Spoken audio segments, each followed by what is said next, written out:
Bonsoir à toutes et à tous et bienvenue à Agile en scène. Donc, j'ai le privilège de clôturer cette deuxième journée de conférence avec effectivement un petit voyage au travers de la vie et du rôle de RTE, donc Release Train Engineer, qui est un rôle dans le framework Safe. Donc, avant de commencer, je voulais juste me permettre de faire une petite dédicace à une amie et une ancienne collègue, Anne-Sophie Girolamo, qui est coach en analyse transactionnelle, qui a d'ailleurs donné une session hier à Agile en scène sur le management et les signes de reconnaissance. Je voulais la remercier parce qu'elle m'a finalement soufflé le titre de cette session ce soir. Vous avez pu remarquer le petit clin d'œil à ces affiches, pancartes qui ont un petit peu fait le buzz dans les années 2000, où on pouvait voir ce verbatim un petit peu partout, le keep calm, suivi d'une connotation un petit peu humoristique. Au final, avant de prendre ce titre, je me suis quand même un petit peu renseignée pour savoir d'où ça venait, quelles étaient les origines. Et je me suis aperçue que, en fait, ça a été pensé et créé par le gouvernement britannique en 1939, pendant la période de la Seconde Guerre mondiale, afin d'essayer de mettre un peu de positif et on va dire un peu de lumière au bout du tunnel pendant cette période de crise et de noirceur. Et le gouvernement britannique avait demandé aux troupes de placarder dans les affiches des principales rues du pays, et notamment à Londres, ces pancartes où on pouvait lire Keep calm and carry out, à savoir gardez votre calme et avancez. Et j'ai trouvé un peu la symbolique et la dynamique intéressante. Alors, loin de là, faire un pendant, bien sûr, entre la vie d'entreprise et la crise de la Seconde Guerre mondiale. Néanmoins, lorsqu'une entreprise lance un programme de transformation, une bascule vers une agilité à l'échelle, c'est vrai que ça peut être perçu comme un bouleversement, un changement assez gigantesque. Et je trouve que ce petit adage et voir toujours le côté positif face à l'adversité, à la dureté, c'est quelque chose qui me parle et ça fait partie aussi du rôle du RTE dans ces périodes de transformation. Donc, on va aller dans le vif du sujet. Avant ça, j'aimerais passer un grand remerciement à l'organisation d'Agile en scène, ainsi que nos sponsors et nos partenaires qui nous ont permis cette année d'organiser un Agile en scène 100% en ligne. Donc voilà, on les remercie encore et on espère qu'on aura encore beaucoup de sessions devant nous. Donc, je vais quand même me présenter. Donc, vous l'avez entendu, je m'appelle Marie-Amandine Colavini.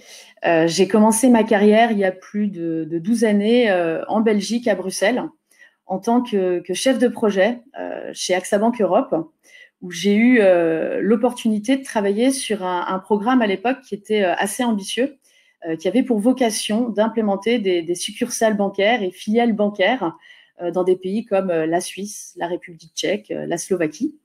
Et ça m'a permis pendant 5 années de me faire une expérience dans la gestion de projet, de me découvrir aussi une carrière, une vocation. J'ai eu de la chance. On m'a appelé quelque temps suite à cette réflexion pour me demander de revenir en France et de prendre un poste à Paris, à La Défense, chez AXA Services, qui était anciennement AXA Tech, pour prendre un poste de Scrum Master. Donc, bingo, ça correspondait bien à ce que j'avais envie de faire et à cette transformation aussi dans ma carrière. Donc, j'ai quitté la Belgique après 10 années de bons et loyaux services. Je suis revenue en France et j'ai pris ce poste de Scrum Master qui avait quand même une particularité. J'étais au service de 4 équipes, dont une partie, on va dire, des experts de développement et tests qui étaient localisés en Inde, et l'autre partie plus avec l'expertise analyse et product owner basée à Paris.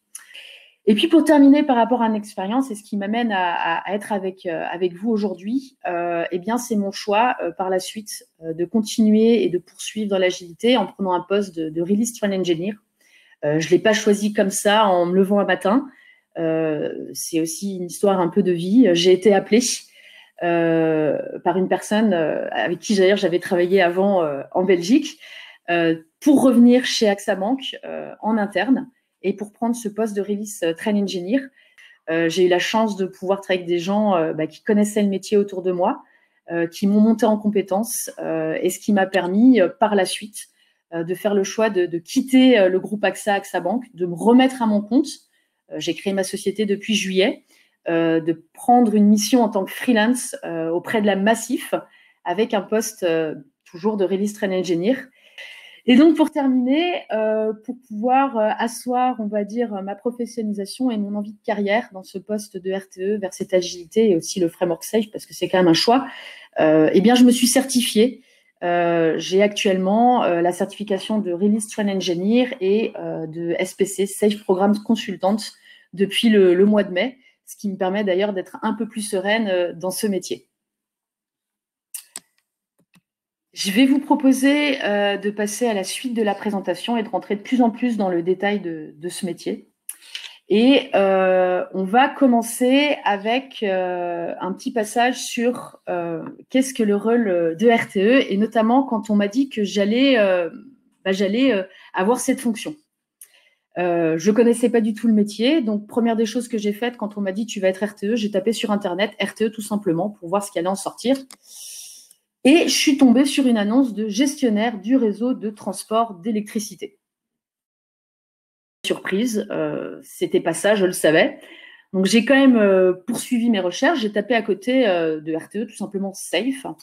Et là, je suis tombée sur le magnifique site web de Safe avec 2-3 pages très complexes en anglais, avec un certain nombre de bullet points qui m'expliquaient en long et en large les rôles et responsabilités du rôle de RTE. J'ai persisté un petit peu en regardant quelques annexes, articles connexes qui m'ont expliqué aussi les qualités humaines qui étaient attendues par rapport à ce rôle. Et puis, j'ai regardé quelques vidéos où là, on me montrait le RTE à l'américaine sur des trains de release. Et je vous expliquerai par la suite ce que c'est un train de release de plus de 150 personnes qui géraient le métier les deux doigts dans le nez. Bon, je me suis dit que c'est sympa, mais là, ça ne me permet pas de contextualiser vraiment ce qu'on attendait de ce rôle. Donc, j'ai essayé de regarder un petit peu ce qu'on proposait par rapport à la France, à des entreprises telles que Xebia, Publicis Sapiens, Gladwell, qui ont publié quelques articles, Agile Enterprise aussi, sur le rôle de RTE. Et puis, j'en ai sorti des thématiques. Donc, la première, un aiguilleur, clé de voûte, une personne indispensable au bon fonctionnement du train. Un garant du cadre et de sa bonne application. Un facilitateur en charge de l'animation, la coordination, l'alignement des équipes, qui entretient une dynamique d'amélioration continue. Un Scrum Master des Scrum Masters. Et puis pour terminer, un Servant Leader, coach au service de l'art. Donc là, ça commençait à être un petit peu plus tangible. Je faisais le pont avec ce que j'avais lu aussi dans l'article de Safe. Les articles étaient bien faits. Et là, j'ai eu deux choix. Soit je me dis, bon, ça a l'air hyper complexe, je ne connais pas et je m'arrête là. Ou je vais passer une bonne nuit de sommeil. On dit toujours que la nuit porte conseil et on verra le lendemain ce que je ferai, ce que je mettrai à côté de ce rôle suite à mes différentes lectures.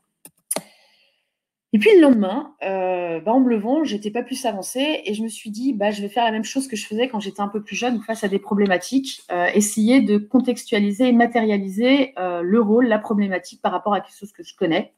Et j'ai essayé de me dire si le RTE était peut-être un personnage de fiction, de série ou un objet, vers quoi j'irais. Et bon, la première chose qui m'est arrivée à l'esprit, et alors vous remarquerez les magnifiques montages photos, je remercie au passage Julien Luton-Baché, un photographe professionnel qui m'a aidé à faire ça, un ami. Donc je me permets de vous poser Mary Poppins. Pourquoi Mary Poppins? Ça a fait écho avec la thématique que j'avais vue plus tôt, le servant leader et coach au service du train.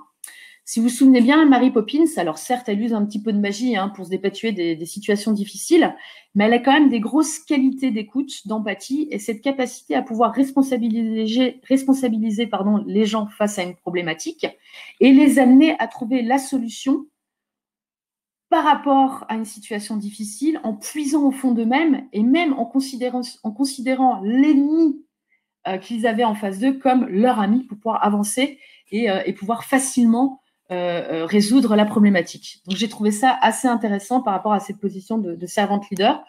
Puis, ça me faisait rigoler. Je me suis dit aussi qu'un RTE, ça pouvait être Guy les bons tuyaux, si vous vous souvenez un petit peu de ce personnage de série de télévisée américaine qui était le pote de Starsky et Hutch et qui arrivait toujours dans une situation dramatique, à trouver du positif, à retourner le problème. Et puis, à aussi permettre à Starsky et Hutch, au sein d'introspective, d'essayer de trouver la cause essentielle de leurs problématiques et permettre par la suite de pouvoir éviter que les problématiques se reproduisent. Ça fait un petit peu écho avec ce rôle fort que le RTE a au niveau de la dynamique d'amélioration continue. Quand on a une problématique, on va poser le crayon, on va essayer de voir quelle est la root cause et comment on peut trouver des solutions pour s'en sortir et pour plus que ça se reproduise et être plus efficace par la suite. Et puis le dernier, c'est un petit clin d'œil aussi à ma carrière et quand j'ai commencé à travailler avec mes collègues en Inde, ça RTE, ça pourrait faire écho aussi un pendant avec Shiva. Pourquoi Shiva? Tout d'abord par les 3 connotations qu'on attribue à Shiva. C'est la destruction, l'illusion et l'ignorance. Alors, j'avoue, quand on parle de ces 3 mots, c'est pas tout à fait positif. Néanmoins, il faut le voir dans le sens que quand on veut provoquer un changement et une transformation profonde, il va falloir détruire, il va falloir partir d'une page blanche et accepter le fait que ce qu'on connaissait avant, c'était peut-être pas la vérité et qu'on était peut-être dans l'ignorance jusqu'à présent. Et donc, j'ai trouvé cette symbolique assez intéressante parce qu'effectivement, quand on va implémenter du SAFe, on va provoquer un bouleversement, un changement, une transformation. Et c'est vrai qu'il va falloir qu'on puisse avoir cette capacité de se dire on détruit pour refaire et on va dire se retourner vers un renouveau. Et puis, bien sûr, la dernière image, c'est tous ces bras, cette multiplication de bras. Vous allez le voir, le RTE est souvent au four et au moulin, à travailler sur différentes problématiques, à faciliter, synchroniser différentes équipes, différentes personnes. Et ça, il ne peut pas non plus le faire tout seul. Il a des relais forts, des extensions. Et ces bras peuvent représenter justement ces forts soutiens qu'il peut avoir dans son métier au quotidien, tels que les Scrum Masters, mais aussi les managers, les coachs. Et puis en dernier, pour clôturer un petit peu cette partie ludique, si on pouvait mettre un objet sur ce rôle, j'ai pensé au couteau suisse. Finalement, le couteau suisse, on l'a tous utilisé une fois dans sa vie. Il nous a tous sortis d'une situation un petit peu critique, difficile. C'est un outil qui est agréable, qu'on aime bien, qui rassure. Donc, je trouvais que ça allait plutôt bien avec l'image qu'on pouvait peut-être se faire d'un RTE. Donc, une fois qu'on s'est dit ça, on va aller un petit peu plus dans la théorie et dans le fil rouge de cette session, dans le rôle du RTE. Et pour être RTE, il faut quand même se former. Il y a première formation, quand on est un peu dans ma situation, quand on prenait un rôle du premier abord, c'était de faire une leading safe qui permet d'avoir quand même un petit état des lieux de ce que c'est que safe et toutes les pratiques liées à ce cadre. Et on a ça quand on fait une leading safe et par la suite, on va dire une certification de Release Train Engineer. Et je trouve que cette map représente bien en fait l'écosystème dans lequel interagit le RTE au quotidien. Et avant de passer dans le détail de cette map du rôle du RTE, je vais juste me permettre de repartager un petit peu 2 ou 3 explications sur SAFe parce que je sais qu'on a certaines personnes qui ne sont pas initiées dans la session ce soir. Donc, SAFe est tout simplement, je le vois de cette manière, comme un cadre de travail qui a été pensé, publié en 2011 par un Américain, Dean Leffingwell, et qui, depuis quelques années, est de plus en plus implémenté dans nos entreprises françaises, mais aussi institutions gouvernementales ou organisations publiques. Et c'est un cadre qui s'appuie sur différents principes, pratiques, valeurs, compétences, lean, agile, mais pas que, aussi sur des compétences pratiques DevOps et de design thinking, et permet aux entreprises de basculer vers une agilité à l'échelle, une agilité à tous les échelons, strates de l'organisation, en leur permettant de faciliter les étapes de leur flux de production. Et quand on entend flux de production, on pense à la conception, la réalisation et la mise à disposition donc, du produit, du service dans les mains du client et de l'utilisateur, et toujours en pensant à livrer un maximum de valeur à cet utilisateur. Donc, je ne vais pas aller plus loin dans les explications par rapport au framework SAFe. En ce qui concerne le fil rouge de cette session aujourd'hui, je vais vous proposer de naviguer un peu au sein de cette map. Donc, on va s'intéresser d'abord aux interactions que le RTE peut avoir au sein du train de release.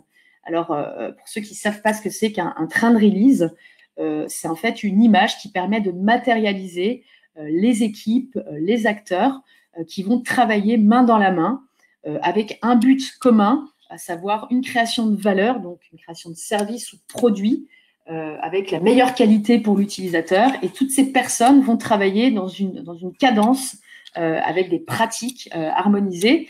Et ça s'appelle un train de release. C'est donc les intervenants, le cadre qui est associé.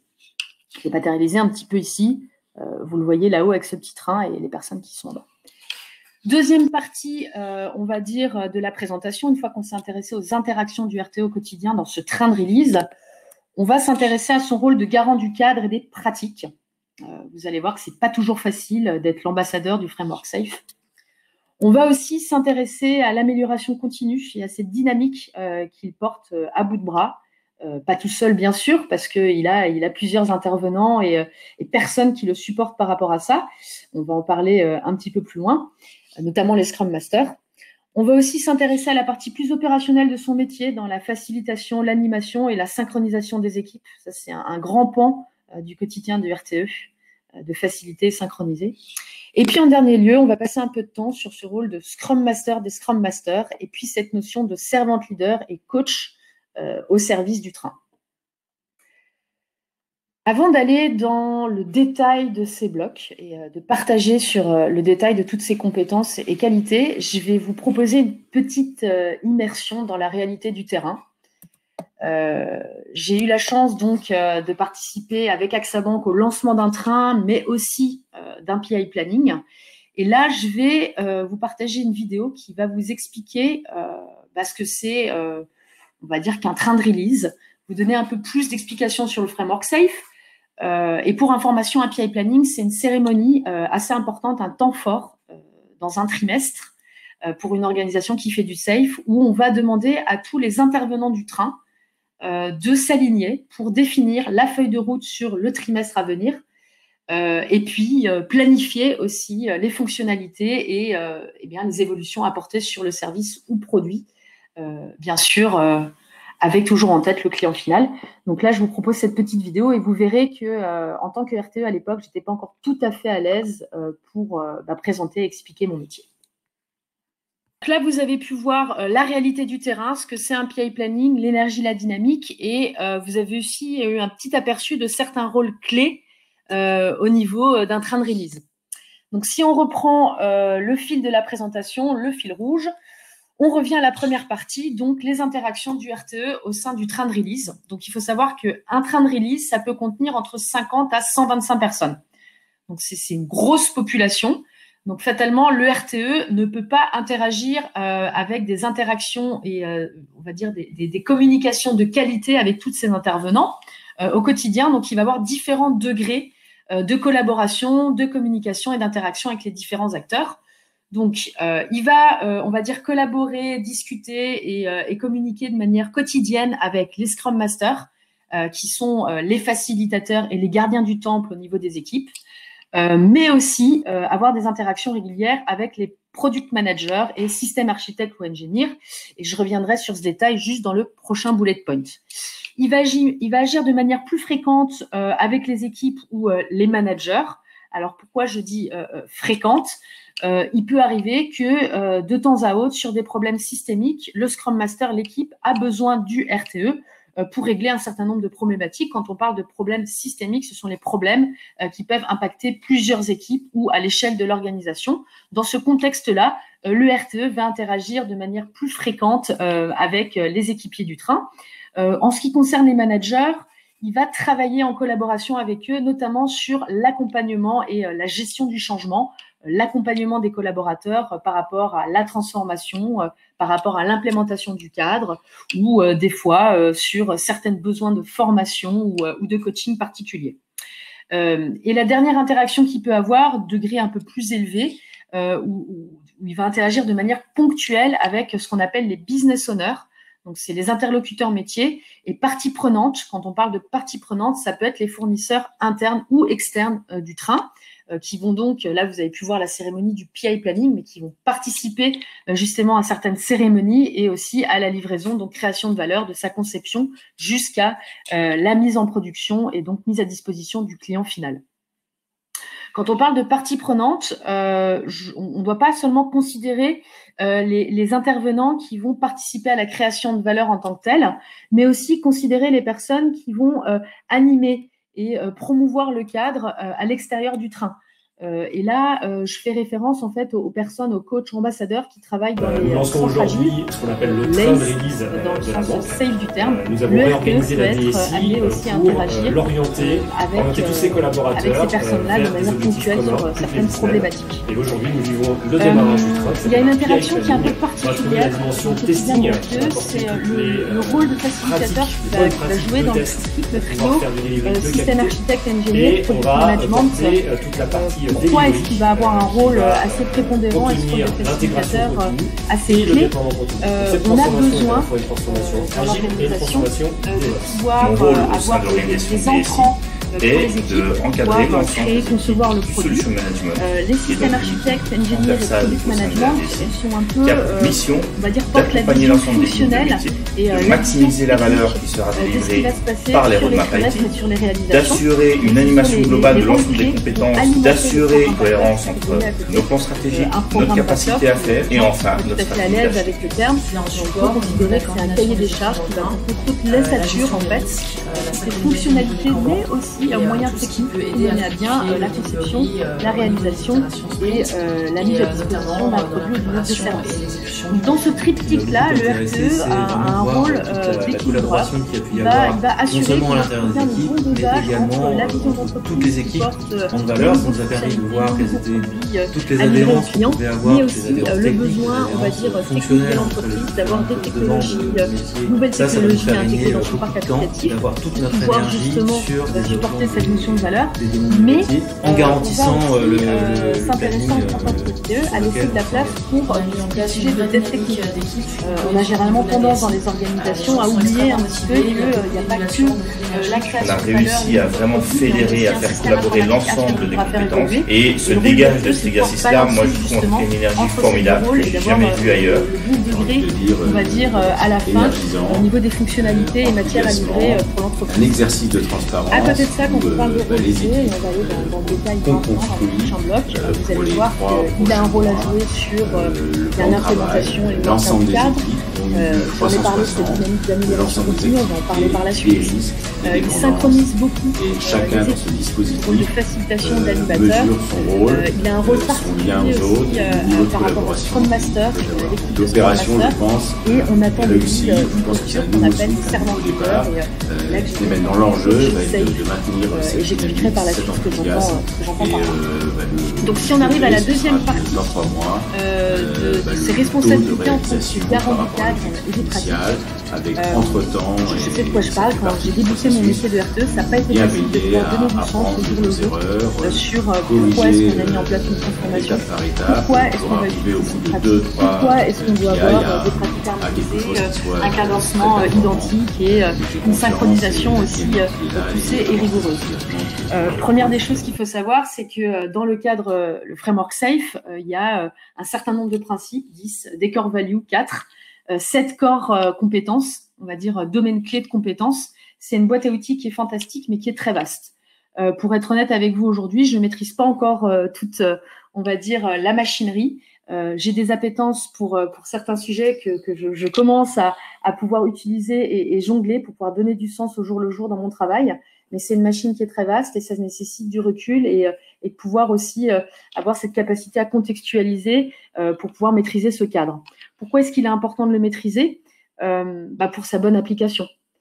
Il faut savoir que SAFe, c'est une machinerie extrêmement bien huilée, mais qui nécessite d'utiliser chaque pratique et, on va dire, à sa juste mesure et juste valeur. C'est Jeff Sutherland qui avait expliqué que quand on fait du SAFe, on ne fait pas de la cuisine, mais on fait de la pâtisserie. Chaque ingrédient est dosé au millimètre près et si on veut avoir son Saint-Honoré ou à la fin son magnifique peut-être on va dire millefeuille, il va falloir respecter la recette. Là, c'est la même chose. Il y a, pour vous donner un exemple, une core value que j'affectionne en fait particulièrement, qui est pour moi en fait la transparence, parce que cette valeur de transparence, elle permet au RTE de pouvoir dépatouiller pas mal de choses, notamment quand on parle d'amélioration continue et qu'on a besoin de pouvoir améliorer des process ou des flux. La première chose qu'on doit pouvoir faire, c'est se dire qu'est-ce qu'on veut améliorer. Et pour pouvoir savoir ce qu'on veut améliorer, il faut avoir de la visibilité. Et pour rendre visible, il faut être d'accord de pouvoir donner de la transparence sur les flux, les pratiques, mais aussi des fois des statuts d'avancement sur la valeur que nous sommes en train de créer. Deuxième principe que j'aime beaucoup aussi, et qui m'a permis des fois de pouvoir mener des discussions avec mes pairs agilistes, c'est quand j'entends le framework safe est souvent un petit peu décrié de temps à autre, et on peut lui coller une étiquette de c'est une grosse machine qui va enlever l'autonomie, on n'a plus d'autonomie quand on rentre dans la machine safe.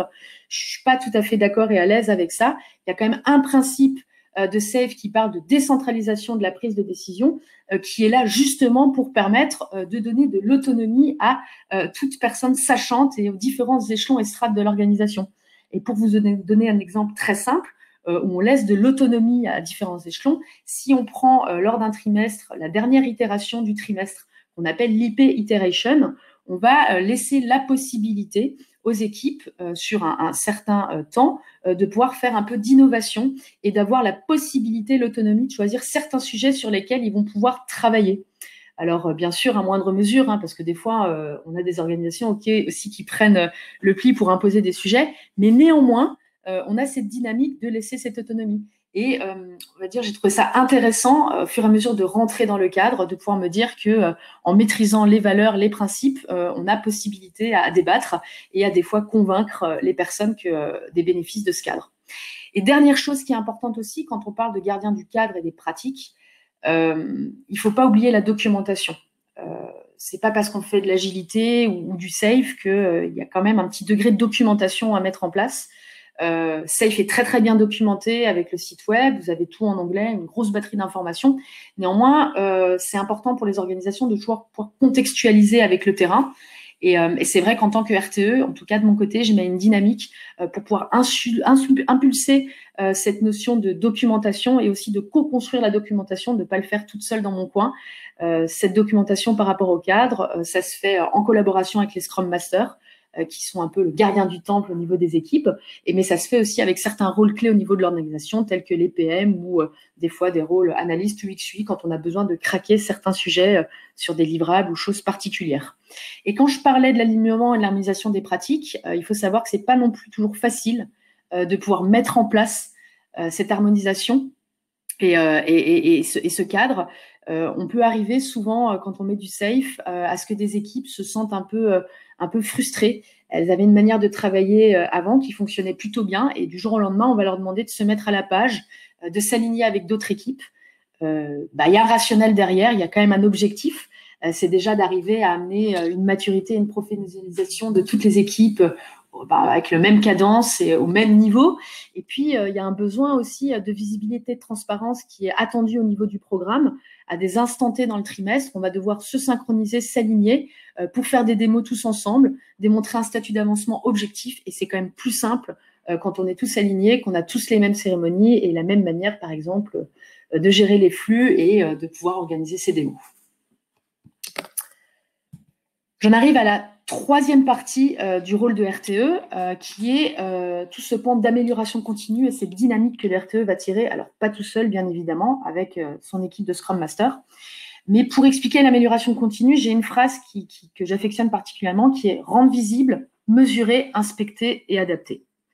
Alors ça paraît un petit peu réducteur pour expliquer l'amélioration continue, mais bon, moi, ça me permet de rentrer dedans. Quand je parle de rendre visible, quand on veut faire de l'amélioration continue, c'est ce que je vous expliquais au début, il faut savoir ce qu'on veut améliorer. Donc, pour pouvoir améliorer, il faut d'abord rendre visible. Ça va passer par les flux, les étapes de production, à travers les Kanban qui permettent de rendre visible justement ces étapes-là, mais aussi les définitions of ready et done, les entrants et sortants qui sont nécessaires pour chaque étape. Mais on peut aussi rendre visible l'état d'avancement concernant la valeur qui est en train d'être créée. Et quand je parle de rendre visible avec un état d'avancement objectif la valeur qui est en train d'être réalisée par les équipes, je parle des démos. Donc ça, c'est la partie rendre visible pour savoir qu'est-ce qu'on veut améliorer. Une fois qu'on a rendu visible, il faut pouvoir mesurer. Et on va pouvoir mesurer en s'appuyant sur plusieurs choses. Des KPI. Alors, on a une pelletée dans Safe, des programmes Team Performance Metrics qui donnent une valeur, on va dire, quantitative sur la capacité à faire d'un train.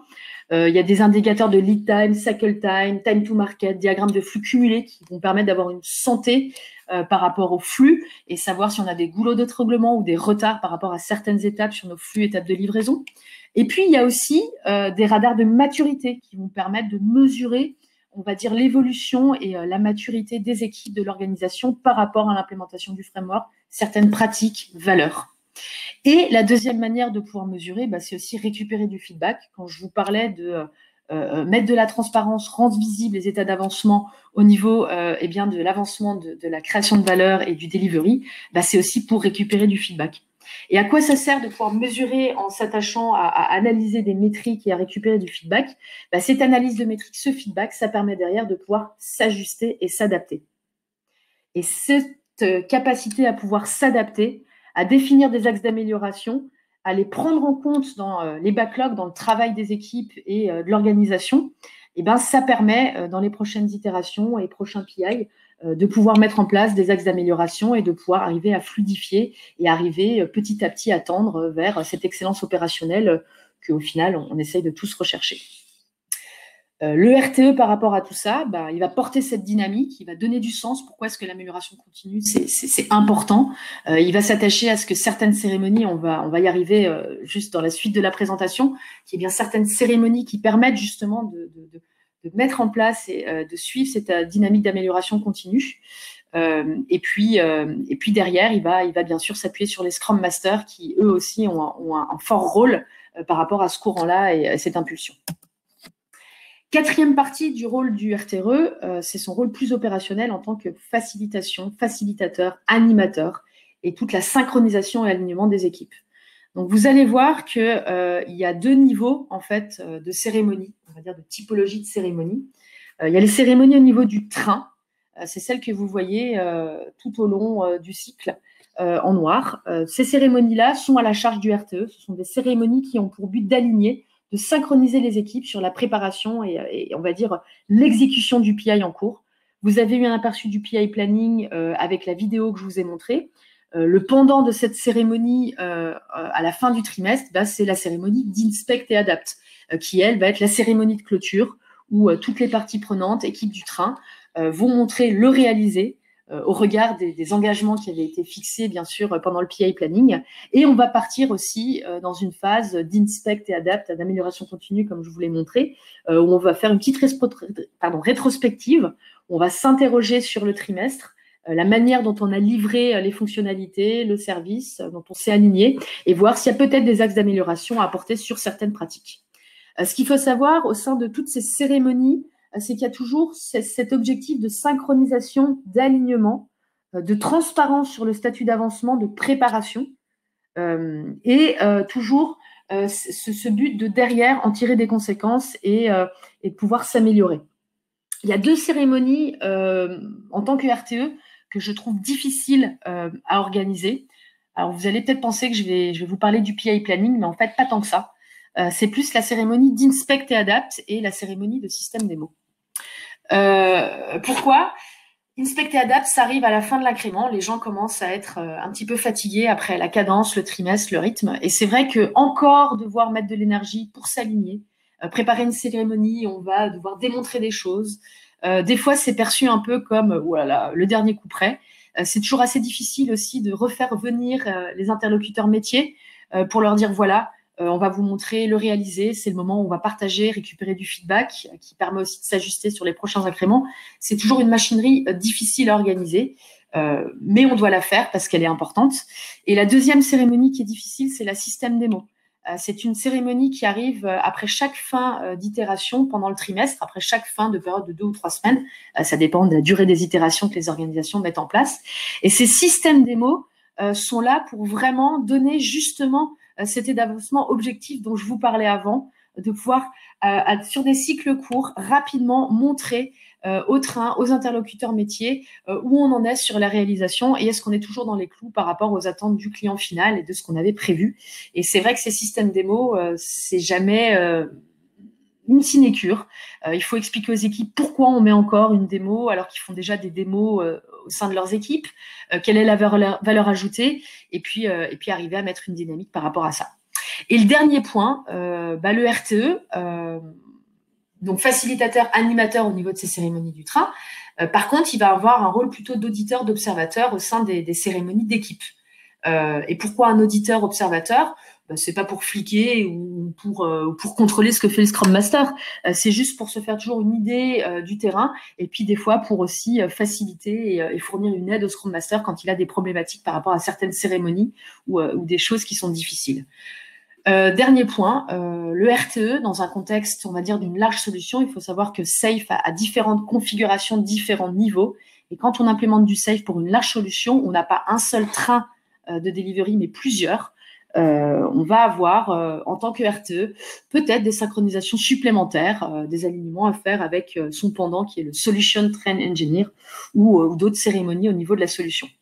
Et dernière chose que je voulais vous dire par rapport à ce pan opérationnel et ce rôle de facilitateur et d'animation, c'est quelque chose qui est assez compliqué, notamment au niveau des cérémonies de train, parce qu'on a souvent beaucoup d'interlocuteurs. Et donc, c'est vrai que d'un point de vue RTE, arriver à mettre de l'intelligence collective, synchroniser quand on a 20, 30 ou 40 personnes dans une salle, c'est pas toujours facile. On doit essayer de s'appuyer aussi sur ces Scrum Masters de temps en temps. Et puis, il faut faire preuve des fois de résilience et tenir bon. Il nous reste 2 pans par rapport au rôle de RTE, la notion de Scrum Master des Scrum Masters. On entend souvent ça par rapport à un Release Train Engineer, c'est le Scrum Master en chef.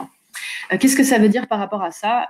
Eh bien, tout simplement que le RTE, effectivement, dans son rôle de facilitateur, de gardien du temps, de gardien du cadre, dans son pan d'amélioration continue, toute cette dynamique qu'il porte, la facilitation, synchronisation des équipes, il va le faire à une échelle un peu plus, on va dire, vaste ou étendue que le Scrum Master. Et c'est pour ça qu'on lui donne ce rôle de Scrum Master en Scrum Master. Le RTE au quotidien va s'appuyer beaucoup sur cette équipe. Les Scrum Masters sont les bras droits du RTE. En tout cas, de mon côté, je les considère comme mes bras droits. Ils sont indispensables au bon fonctionnement des équipes. Aussi de pouvoir promouvoir et continuer à faire appliquer le cadre. Ils vont donner du sens au quotidien auprès des équipes, aider à l'harmonisation et à l'alignement des pratiques. Et puis de temps en temps, le RTE va pas que se reposer sur les Scrum Masters, mais va aussi leur fournir de l'aide, faciliter leur rôle en les aidant à lever les obstacles, peut-être aussi essayer de fluidifier leurs interactions avec certains intervenants, quand on va parler plus d'un point de vue interlocuteur métier ou peut-être même avec la partie plus product management ou système architecte.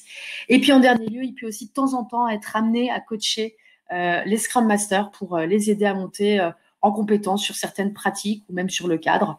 Et puis en tout cas, sachez que de mon côté, ça a été l'inverse. J'ai été coachée par des Scrum Masters quand j'ai commencé mon métier, parce que j'étais pas assez mature et senior par rapport à certaines pratiques lean et agiles, et heureusement qu'ils étaient là. Donc quand on dit Scrum Master des Scrum Masters, c'est toujours un pendant entre j'accompagne, je coach, mais je me permets aussi de me faire accompagner et de me faire coacher. Et le dernier côté, c'est le côté servant leader et safe coach au service du train. Quand je parle de cette posture servant leader et safe coach au service du train, c'est aussi une qualité, c'est une posture qu'on va attendre d'un RTE, de pouvoir faciliter la gestion du changement, de se mettre en posture de pouvoir promouvoir la collaboration en essayant de favoriser l'intelligence émotionnelle, l'intelligence collective, et en prenant en compte justement les émotions et en ayant une capacité d'empathie et d'écoute. Un servant leader, ce rôle de RTE, je suis toujours en train de l'apprendre, ce rôle-là, ce côté-là de servant leader. Mais pour moi, c'est aussi montrer l'exemple, à savoir par sa prise de décision, les actions, de le faire en toute transparence, en authenticité, et essayer d'impulser toujours une dynamique positive et d'acceptation du changement de manière positive. Mes collègues de la Massif pourront vous le dire. Souvent, je leur dis, je sais, c'est pas facile, mais le changement, il faut l'accueillir, les bras ouverts. C'est quelque chose que j'aime bien répéter. Et puis à côté, je pense qu'un servant leader, dans son rôle et en tout cas à la casquette de RTE, doit pouvoir assurer l'autonomie et favoriser le développement personnel de chacun en prenant en compte l'épanouissement de chacun. C'est pas toujours facile parce que quand on a beaucoup de problématiques, beaucoup d'intervenants, mais faut pouvoir se mettre cette casquette-là et y penser. Et puis la dernière chose, oui, c'est de temps en temps, c'est pas que être servant leader et amener à. Il faut aussi pouvoir prendre sa casquette de coach, aller vraiment accompagner les collaborateurs sur leur posture. On attend des postures de lean agile leader, des gens qui peuvent être à même aussi derrière de pouvoir monter en compétence d'autres personnes ou pouvoir s'épanouir dans leur travail. Et bien tout ça, ça s'apprend. ça s'accompagne et le RTE a une casquette et un rôle à jouer par rapport à ça. Et je vous le dis, je suis encore novice par rapport à cette partie-là et j'essaye de me professionnaliser sur ce pan-là. Très bien, merci voilà. Marie-Amandine, c'est très intéressant. Alors, je vais te poser, on va tout de suite attaquer les questions, il nous reste une petite dizaine de minutes. Je vais prendre les questions dans l'ordre où elles ont été posées. Alors, une question de Philippe. D'après toi, est-ce qu'on peut déployer la pratique du PI Planning sans déployer ToSafe? Alors, c'est une excellente question. Merci, Philippe. Et je pense que ça va être compliqué de faire un PI Planning si on ne déploie pas, on va dire, certaines parties incontournables de Safe, en tout cas. Pour ma part, je pense qu'un PI, comme on l'a dit, c'est aligner toute une organisation, des parties prenantes, différents acteurs au sein d'une vision commune afin de mettre en place une feuille de route pour créer de la valeur sur un prochain trimestre. Pour faire ça, il faut une certaine préparation. Et cette préparation, elle se fait en fonction de certaines pratiques et règles, notamment pouvoir mettre en place, créer un programme backlog en fonction d'une capacité à faire d'un train. Si on n'a pas compris le mode capacitaire, si on ne sait pas comment alimenter un programme backlog, découper des initiatives en fonctionnalités, prendre en compte la partie technique avec les enablers, ce que Safe propose et ce que le framework propose, je pense que ça risque d'être compliqué aussi. Il y a un certain nombre de techniques à l'intérieur de cette cérémonie de PI Planning, des team breakout, qui nécessitent un certain nombre de règles et de livrables qui sont attendus à la sortie du PI Planning, qui, je pense, serait difficile de le faire si on n'a pas le pont d'accompagnement, le framework à côté qui explique pourquoi on le fait, qu'est-ce que sont les objectifs de PI et où on va. Merci. Une question d'Areski. Une question que tu as déjà dû entendre, qu'on a déjà tous dû entendre. Est-ce qu'il n'est pas contradictoire de faire du safe par rapport à sa rigidité par rapport à de l'agilité en général? Non, je pense pas. C'est l'exemple que j'ai essayé de vous donner avant. Quand on dit que Safe est un cadre extrêmement normé et par exemple qui ne permet pas d'avoir une certaine autonomie, c'est pas le cas.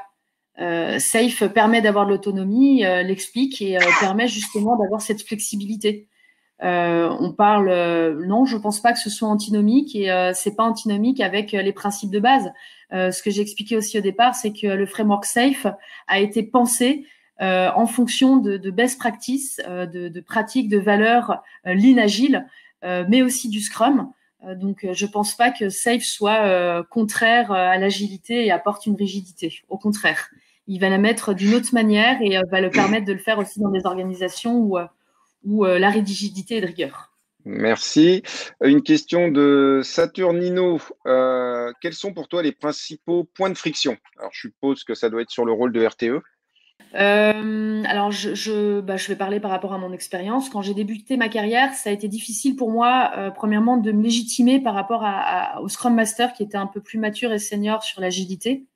Et face à des Scrum Masters aussi qui étaient peut-être un peu plus dogmatiques ou qui avaient une certaine réticence ou appréhension par rapport au cadre. Donc là, j'ai eu quelques points de friction et vu que j'avais pas en plus le sens pour pouvoir essayer de défendre ma position. Deuxième point de friction qu'on peut avoir de temps en temps, c'est de concilier cette vision technique avec cette vision fonctionnelle. Ce dont je vous parlais au début, ce triptyque, ce noyau fort entre le RTE, le product management et la partie système architecte, système engineer. C'est vrai que des fois, c'est un peu compliqué de faire coexister les deux visions et arriver à fluidifier les interactions.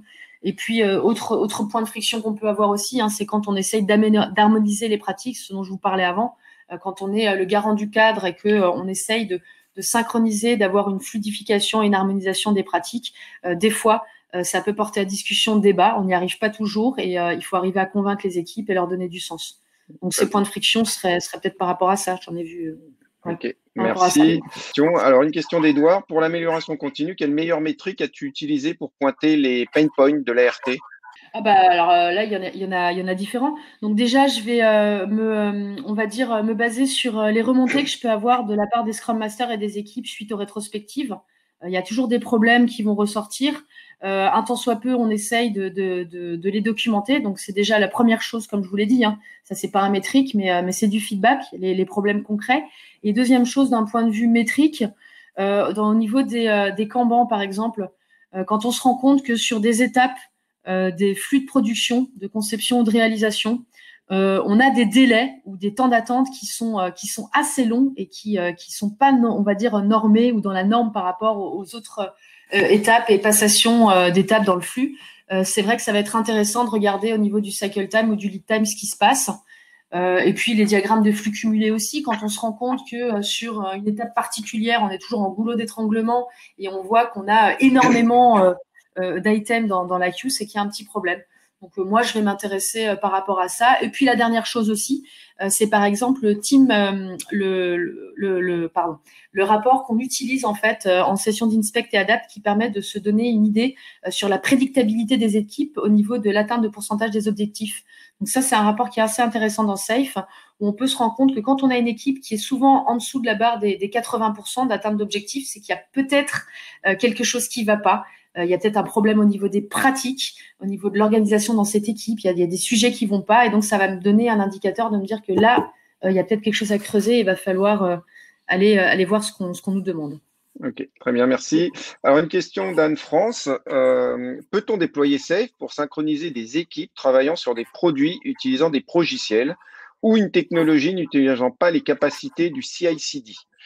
Des équipes qui travaillent sur du legacy plutôt que sur des applications digitales. Alors, je pense que c'est pas… ouais, ça, c'est une bonne question. Je pense que c'est pas antinomique parce que si on est dans une entreprise qui fait du legacy, une grosse entreprise qui a besoin de faire une synchronisation à l'échelle, de synchroniser plusieurs équipes, oui, c'est pas. Je pense que c'est pas antinomique. On pourrait implémenter du SAFe, même si on n'a pas besoin d'une CI/CD ou de notion de DevOps ou déploiement continu. SAFe ne s'arrête pas juste au digital et aux entreprises qui ont de la CI/CD ou des compétences DevOps. Ça s'applique à toutes les organisations, toute entreprise. On parle de business agility en sens du terme, sens propre du terme. Donc oui, il n'y a pas de problème à implémenter du SAFe pour une entreprise qui fait du progiciel ou du système de legacy qui n'a pas de CI/CD. En tout cas, c'est mon point de vue. Si dans l'audience, vous n'êtes pas d'accord, n'hésitez pas à dire non, c'est une hérésie.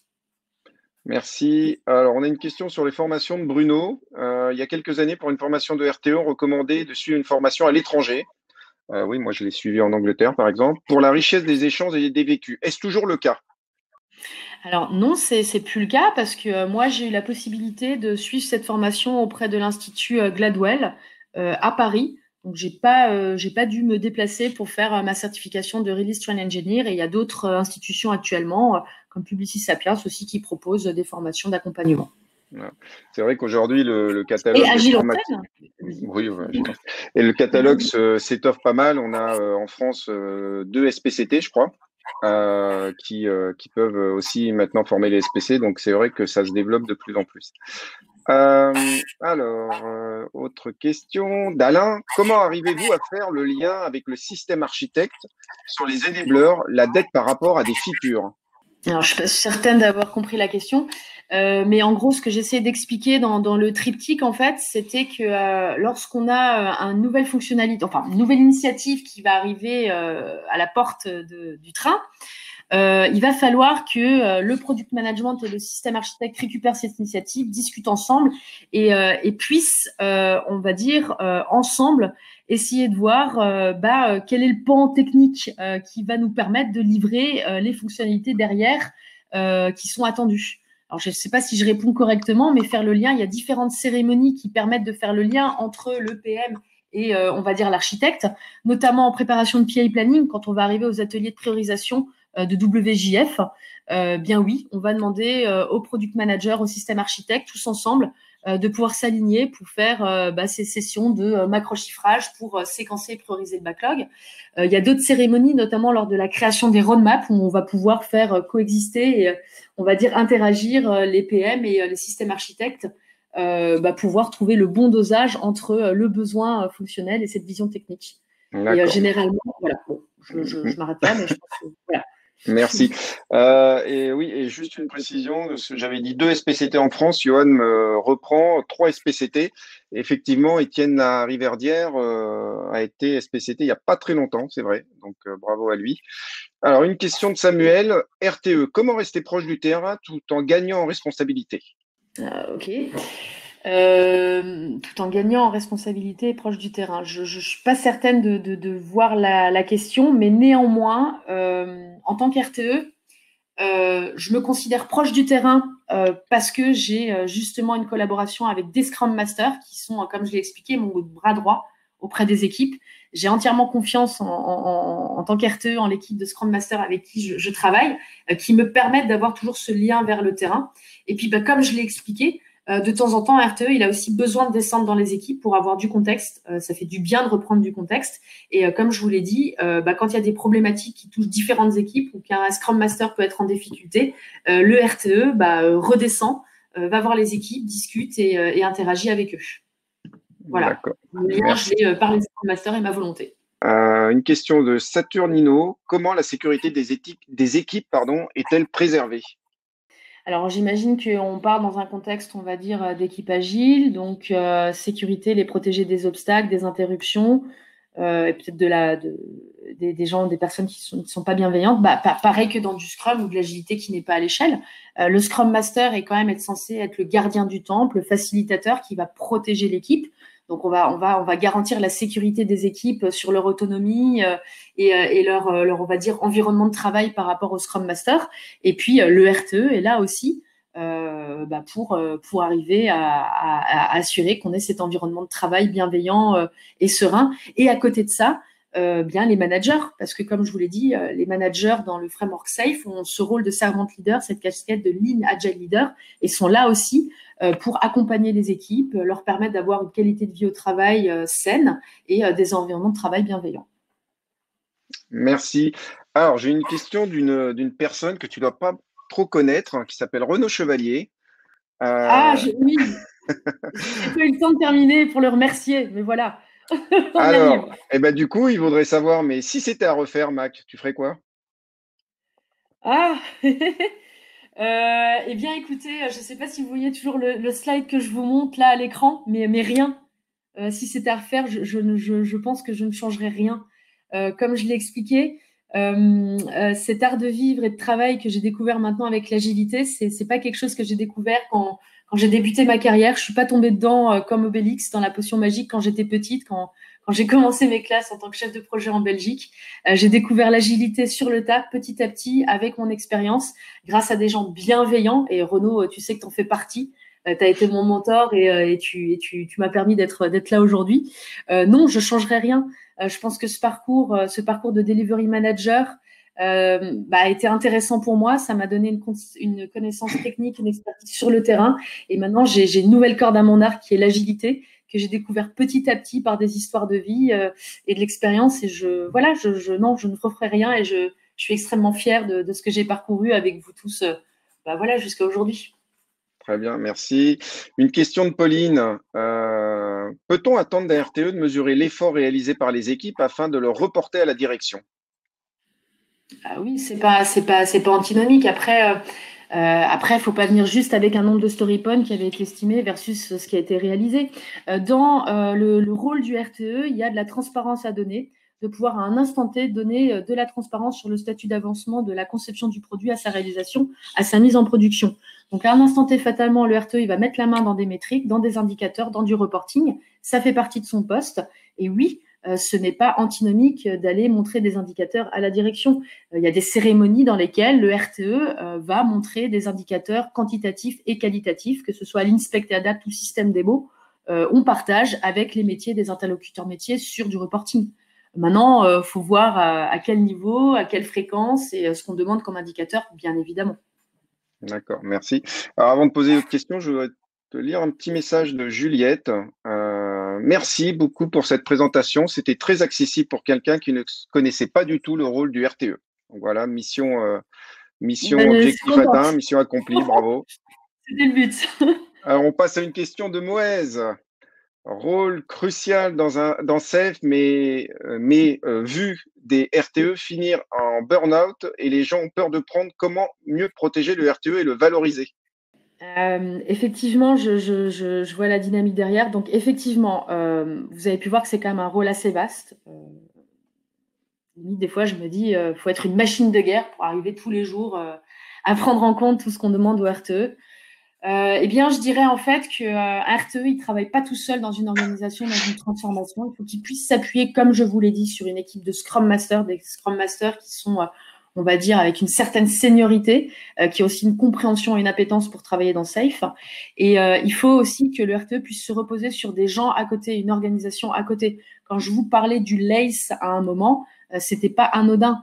Le LACE est là aussi pour coacher les RTE, pour accompagner ces rôles compliqués et qui demandent beaucoup d'énergie. Donc, ma réponse serait de se dire de se reposer et d'avoir une équipe de Scrum Master compétente et en qui on a confiance, et pouvoir aussi à côté avoir un centre agile, un LACE ou des coachs qui de temps en temps peuvent nous filer un coup de main. Et ça évite de passer en burn-out et de pas avoir peur aussi de dire non. Un RTE a tendance à emmagasiner énormément de choses, beaucoup de travail, je sais de quoi je parle, mais il faut savoir dire non aussi, savoir s'écouter et peut-être prendre congé tout simplement.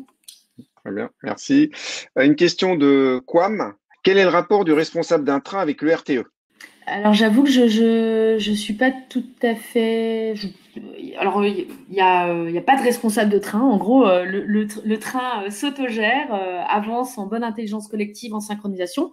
Par contre, il y a ce release train engineer qui est là pour donner le tempo, la dynamique et faire en sorte que les wagons avancent ensemble. Voilà. Il n'y a pas un responsable de train à côté du RTE.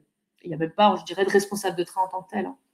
Alors, j'ai la réponse théorique, mais selon votre expérience, faut-il obligatoirement des dépendances entre les équipes pour dérouler un PI planning? Je vous dirais pas forcément. Pas forcément. Alors, j'ai même deux sujets assez intéressants. Première mission que j'ai fait chez AXA Bank, on avait des dépendances effectivement entre les équipes sur beaucoup de sujets. On avait une organisation de component team. Donc, ça nécessitait vraiment, en PI planning, de pouvoir mettre beaucoup d'accent sur ces dépendances pour la planification, synchronisation des équipes.